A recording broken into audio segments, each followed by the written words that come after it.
Hello everyone, welcome back to Sangharsh IQ। कैसे हैं आप सब लोग? आई होप आप सबकी तैयारी बहुत अच्छी चल रही होगी। आज हम फिर से आपके लिए लेके आए हैं टॉप 500 MCQs की आगे की वीडियोस, जिसके अंदर हम पार्ट 5 देखने वाले हैं। इससे पहले 4 पार्ट आ चुके हैं। अगर आपने वो नहीं देखे हैं तो ज़रूर देखिए, क्योंकि ये जो क्वेश्चंस हैं ये टॉपिक वाइज चल रहे हैं। इनफैक्ट मैंने आपको पहले भी बताया कि 500 से ज़्यादा क्वेश्चंस ही हम यहाँ पे डिस्कस करने वाले हैं। तो कोई भी चैप्टर, कोई भी टॉपिक हम नहीं छोड़ने वाले, हर एक टॉपिक कवर हो, इसीलिए स्पेसिफिकली टॉपिक वाइज चल रहा है और सिर्फ रेलिवेंट क्वेश्चंस जो हैं हम यहाँ पे कवर करने वाले हैं।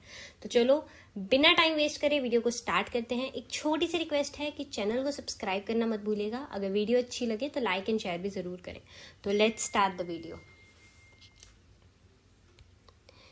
आर्टिकल 245 टू 255 डील विद, तो हमें बताना है कि आर्टिकल 245 से लेके 255 किससे डील करते हैं। तो देखो, आपको पता होना चाहिए, अगर आप स्टेट एग्जाम्स के लिए प्रिपेयर कर रहे हैं तो स्पेसिफिकली वहां पे क्या है कि आपसे फैक्ट बेस्ड क्वेश्चंस बहुत पूछे जाते हैं। तो वैसे एग्जाम्स के लिए आपको थोड़े बहुत जो इंपॉर्टेंट आर्टिकल्स हैं, पार्ट्स हैं, स्केड्यूल्स हैं, ये सब आपको याद रखने पड़ेंगे।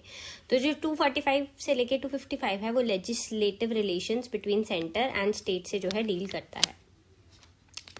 नेक्स्ट इज, देखो 245 से 255 legislative relations centre and state के, 256 से 267 एडमिनिस्ट्रेटिव रिलेशन सेंटर और स्टेट के, 168 यहाँ पे 268 है, 268 टू 293 डील करता है फाइनेंशियल रिलेशंस। ठीक है, तो ये आपको याद कर लीजिएगा।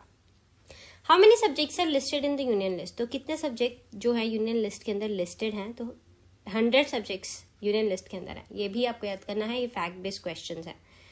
How many matters are enumerated in concurrent list, तो अब कॉन्करेंट लिस्ट में कितने हैं? तो 52 मैटर्स जो है वो कॉन्करेंट लिस्ट के अंदर है।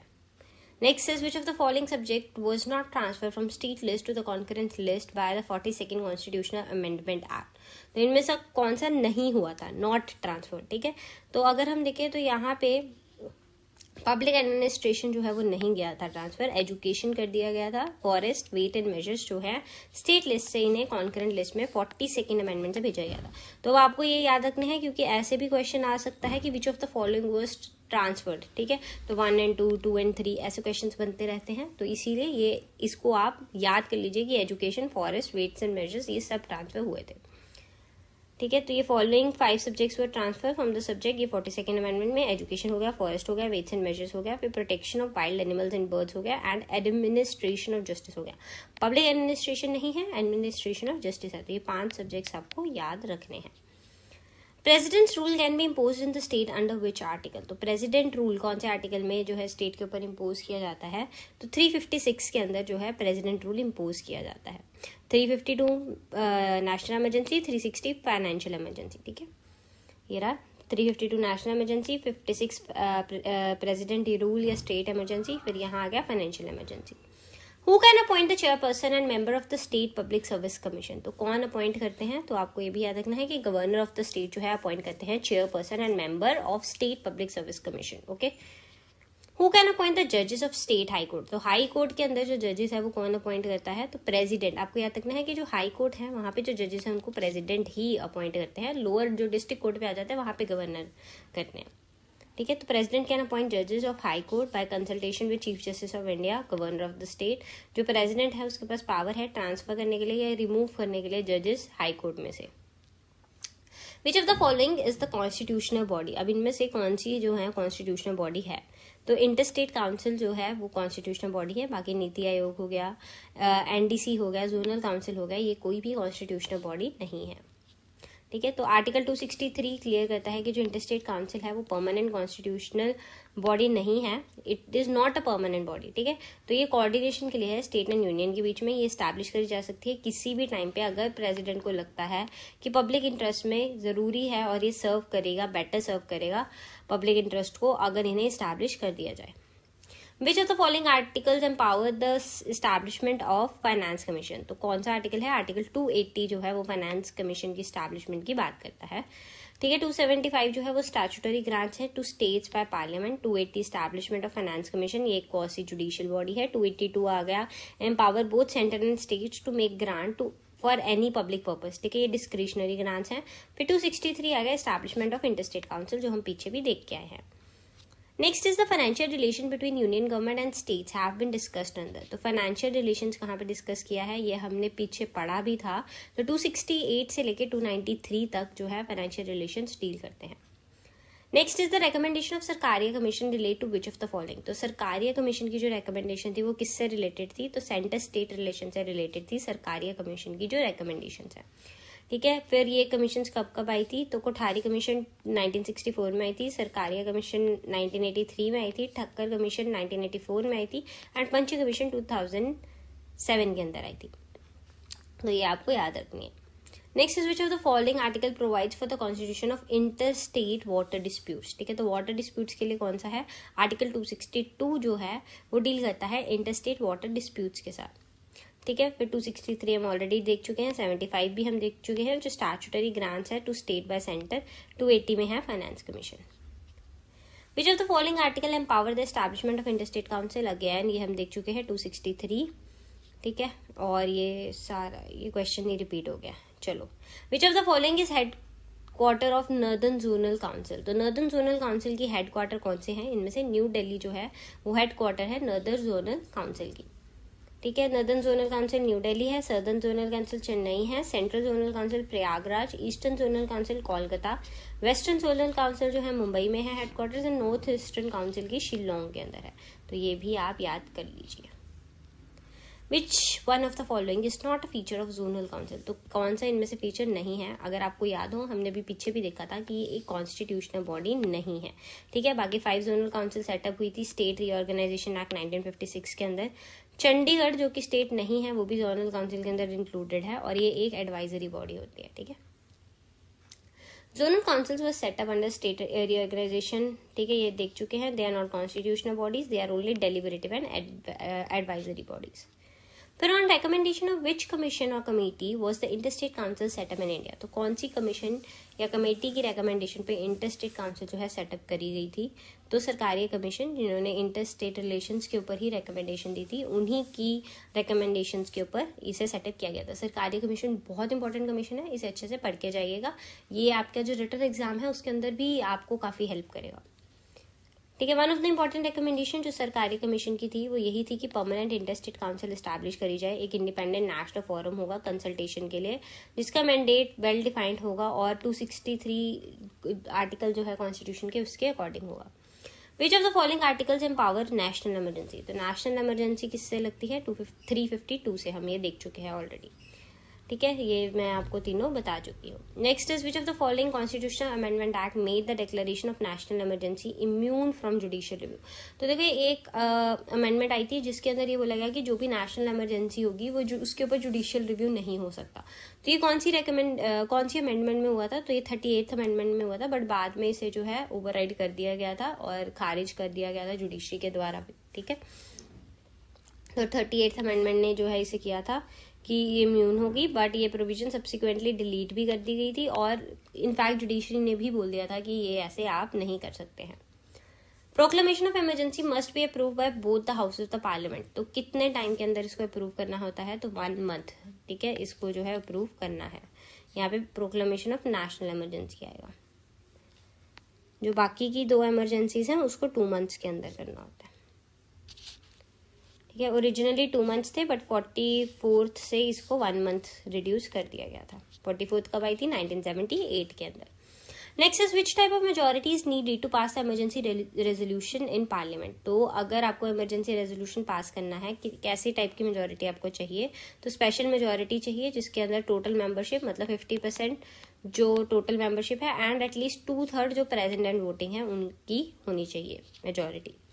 ठीक है, तो अर्लियर सिंपल मेजोरिटी ही चाहिए होती थी बट बाद में से स्पेशल मेजोरिटी कर दिया गया। ये भी 44th अमेंडमेंट से किया गया था। It was also added in this amendment act that जो प्रेसिडेंट है वो रिवोक करेंगे इमरजेंसी अगर लोकसभा डिसअप्रूव कर दे उसे। ठीक है, आर्टिकल 358 डील्स विद, तो 358 किससे डील करता है, तो suspension of fundamental rights guaranteed bye article 19 से डील करता है आर्टिकल 358। अब याद रखना है कि जो फंडामेंटल राइट्स हैं आर्टिकल 19 के अंदर उन्हें ड्यूरिंग इमरजेंसी सस्पेंड किया जा सकता है, ये गिवन है आर्टिकल 358 के अंदर। यहाँ पे लिखा हुआ है regulation that give right to the state government, जो सस्पेंड कर सकती है फंडामेंटल राइट्स को वॉर के टाइम, एक्सटर्नल एग्रेशन के time, but not armed rebellion. Armed rebellion के टाइम पे नहीं किया जा सकता automatically. Next is which part of the constitution deals with union executive. तो यूनियन एग्जीक्यूटिव से कौन सा पार्ट डील करता है, तो पार्ट 5 जो है हमारा यूनियन एग्जीक्यूटिव से डील करता है। ठीक है, तो आर्टिकल 52 से 78 पार्ट 5 ये यूनियन एग्जीक्यूटिव से डील करते हैं। जो यूनियन एग्जीक्यूटिव है इसके अंदर प्रेसिडेंट आ जाते हैं 52 से 62, फिर vice president, prime minister, council of minister ये 74, 75, 78, attorney general 76। Okay, next is which of the following is not part of union executive. अब इनमें से कौन सा है जो यूनियन एग्जीक्यूटिव का पार्ट नहीं है, तो पीछे हमने देखा कि क्या क्या आता है यूनियन एग्जीक्यूटिव में। तो chairperson of union public commission वहां पे मेंशन नहीं था, तो यूपीएससी के चेयरपर्सन जो है वो यूनियन एग्जीक्यूटिव के मेंबर नहीं होते। ठीक है, तो यूनियन एग्जीक्यूटिव मैं आपको ऑलरेडी बता चुकी हूँ, प्रेसिडेंट, वाइस प्रेसिडेंट, फिर prime minister and council of ministers, फिर अटॉर्नी जनरल भी याद रखना है। Next is which of the following does not participate in the election of the president. तो इनमें से कौन से हैं जो इलेक्शन ऑफ द प्रेसिडेंट में पार्टिसिपेट नहीं करते हैं। तो देखो, elected member of both the houses of parliament participate करते हैं, इलेक्टेड मेंबर्स लेजिस्लेटिव असेंबलीज के पार्टिसिपेट करते हैं, फिर elected members legislative assembly of union territories Delhi and Puducherry JNK भी आ जाएगा, तो वो भी पार्टिसिपेट करते हैं। बट जो मेंबर होते हैं लेजिस्लेटिव काउंसिल के वो पार्टिसिपेट नहीं करते हैं, ये आपको याद रखना है। All doubts and disputes in connection with the election of the president are decided by. तो कौन डिसाइड करता है, सुप्रीम कोर्ट ही डिसाइड करता है जो भी डाउट्स होंगे, डिस्प्यूट होंगे प्रेसिडेंट के इलेक्शंस को लेके। ये आर्टिकल 71 ऑफ द कॉन्स्टिट्यूशन में गिवन है। ठीक है, तो ये कॉन्स्टिट्यूशनल प्रोविजन ही है। तो जो भी डिस्प्यूट्स हैं कनेक्टिंग विद प्रेसिडेंट हो गया, वाइस प्रेसिडेंट हो गया, ये सब सुप्रीम कोर्ट के द्वारा डिसाइड किए जाएंगे। For president impeachment which type of majority is required in parliament. तो किस टाइप की मेजोरिटी वहां पे चाहिए, तो majority of 2/3 of total membership जो है वहां पे हमें चाहिए यहाँ पे प्रेसिडेंट को इम्पीच करने के लिए। तो टोटल मेंबरशिप का 2/3। ठीक है, तो प्रेसिडेंट वोटिंग का नहीं, मेंबरशिप का, ये आपको याद रखना है स्पेसिफिकली। ठीक है, अब 14 डे नोटिस दिया जाता है प्रेसिडेंट को, तब लोकसभा इम्पीचमेंट चार्जेस को पास करती है 2/3 मेजोरिटी के साथ, फिर राज्यसभा के पास जाता है, फिर राज्यसभा इन्वेस्टिगेट करती है चार्जेस को, एंड उसके बाद ये जो है मोशन पास करके इन्हें रिमूव कर दिया जाता है।